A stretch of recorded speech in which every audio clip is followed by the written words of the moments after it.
Hi, this is Alan Rigg with MySalesTest.com. In a previous video, I explained how the 80-20 rule describes performance on many sales teams. In this video, I'm going to discuss the reasons why typical sales recruiting processes produce 80-20 types of sales performance. The primary issue that I see in most recruiting processes is they're based almost entirely upon subjective information. This is opinion. This is information that is not objectively measured. Let me give you some examples. A starting point is writing recruiting ads, and many organizations include factors that they use to screen out undesirable candidates. A very common knockout factor is education. Do you have a college degree? Do you have some kind of advanced degree? Do you have a degree in a certain major? Well, let me ask, what do we really learn about somebody based upon their degree? The only thing I think we can really count on is, yeah, they've got at least enough stick-to-itiveness to stay in college long enough to acquire the degree. And yes, if they earn some type of advanced degree or in a certain major, then we learn other things. But do we really understand how rapidly they learn? Or do we really gain any insight into their ability to learn what they need to be able to sell effectively? I would suggest we don't. Another knockout factor is experience. That if you want to apply for this job, you need to have some number of years of experience. I question this knockout factor as well, and in doing so, I will reference some of the statistics I talked about in a prior video. This is information that's published on the MySalesTest.com website.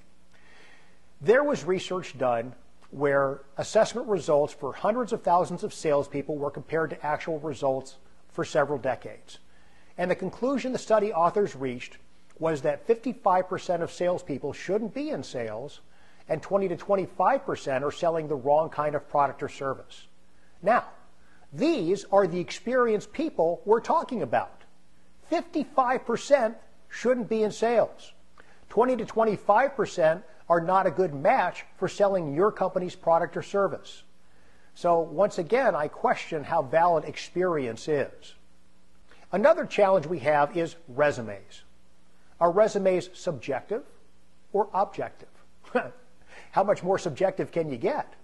You've got somebody that's trying to convince you to give them a call. They're trying to put their talents and capabilities in terms that will excite you enough to get them to come in for an interview.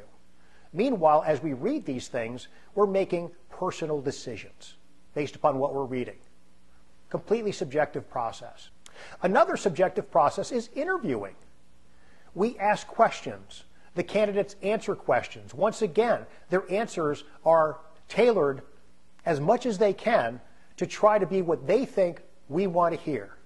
And as we listen to these answers, we're making our own conclusions based upon our own experience, our own filters. It's really a completely subjective process. There's an author named Lou Adler who wrote a great book called Hire With Your Head. And he said something in that book that was so profound that I committed it to memory. Lou Adler said, more errors are made during the first 30 minutes of an interview than at any other time. Emotions, biases, perceptions, stereotypes, and first impressions are powerful human forces that profoundly affect individual judgment.